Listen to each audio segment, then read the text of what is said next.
Good morning. My name is Stephen O'Bent, and I'm uncomfortable speaking to you today. I'm uncomfortable because even though I grew up in this community, I'm used to serving through the theologically safe realm of music planning, where it's easy enough to avoid taking any clear stances. You choose the hymns, you teach the rhythms, you make sure 80% of the choir sings the right notes, and you try to get home by 10 on Wednesday nights. I'm uncomfortable because I'm about to sing a song that I wrote, and it's a song that delves into difficult, unresolved feelings, a song that comes from a place of uncertainty and shame. I'm uncomfortable because I know that I am racist. Despite efforts to the contrary, I know that the implicit bias is alive and well in my mind, that I'm not some magical liberal exception to the widespread racial prejudice that permeates our culture. And like many of you, I'm struggling with issues of race and identity, particularly in light of last week's election and what it means to be a white person in Donald Trump's America. I know that I enjoy daily advantages from the color of my skin that not all of my neighbors share.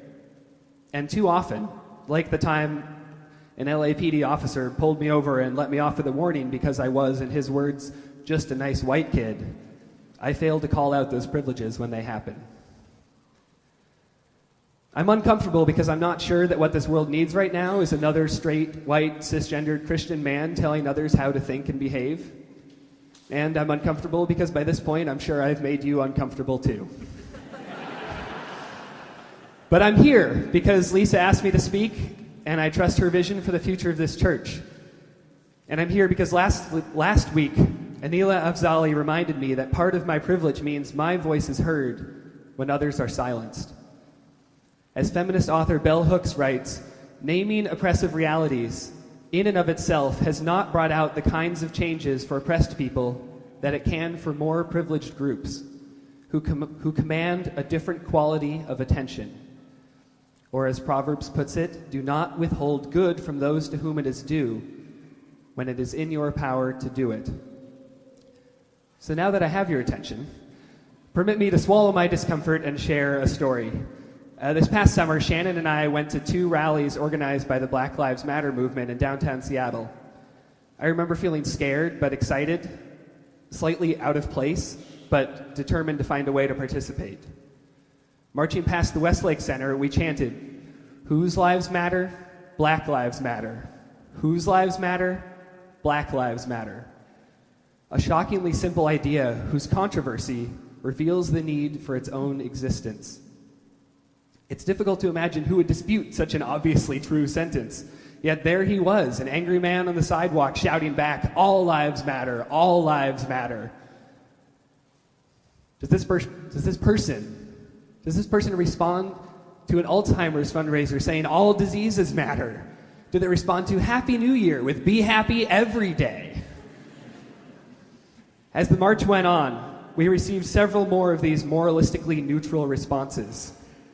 And seeing that retort made me more certain of my place at that rally. Yes, I want to align myself with those who acknowledge the systematic mistreatment of people of color, who call for a difficult, radical justice over a racist law and order status quo. That same week, similar rallies were appearing in cities across our country, demanding an end to the wave of police brutality against black men, exemplified by the recent killings of Alton Sterling and Philando Castile. And then, devastatingly, 5 police officers were ambushed and killed in Dallas, Texas. President Obama, speaking at their funeral amidst a time of national racial tension, invoked the book of Ezekiel, in which God says, "I will give you a new heart and put a new spirit in you. I will remove your heart of stone and give you a heart of flesh." President Obama urged Americans to pray for a new heart, saying, quote, "An open heart to the fears and hopes and challenges of our fellow citizens. Because with an open heart, we can learn to stand in each other's shoes and look at the world through each other's eyes." I wrote the song we're about to sing immediately after watching that speech.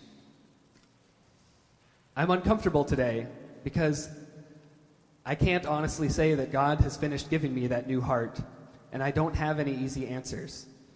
I don't always love my neighbor as myself, and I often struggle to stand in their shoes. But I'm determined to keep trying, to ask hard questions, and to use my power and my privilege to give good to those to whom it is due. Amen.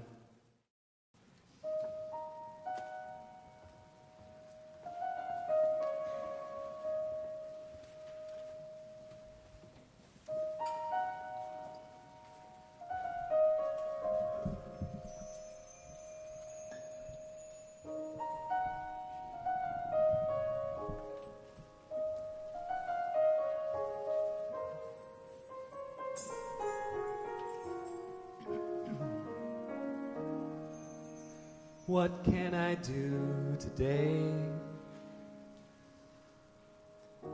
to help the needy and the poor? What can I do today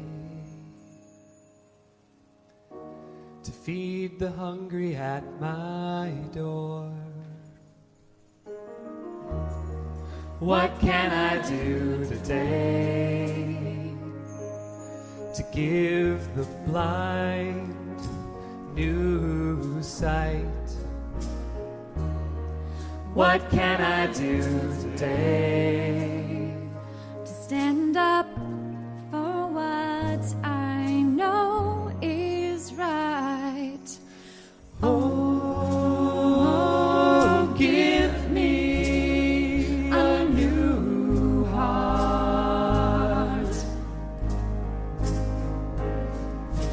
Oh, help me do my part.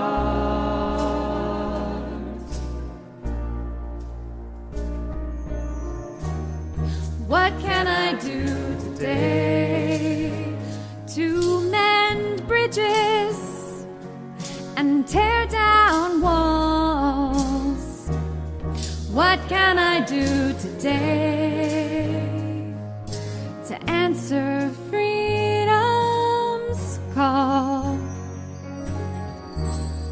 What can I do today to break the bonds of the oppressed? What can I do today to give a voice to the suppressed? Oh, give me a new heart. Oh, help me do my part.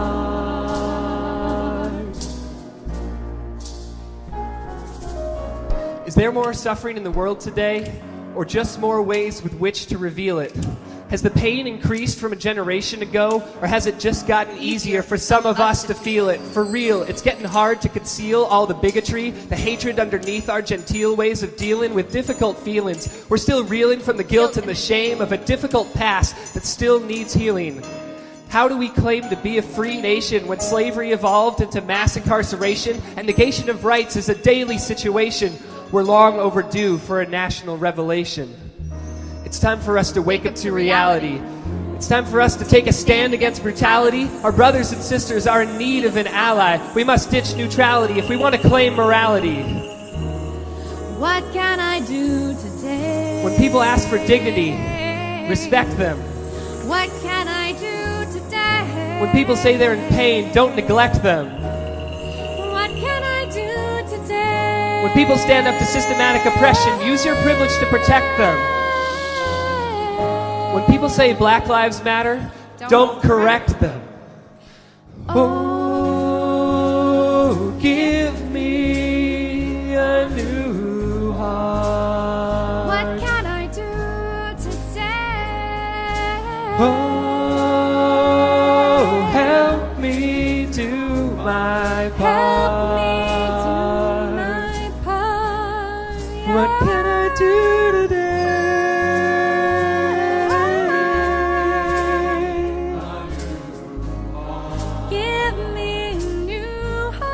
What to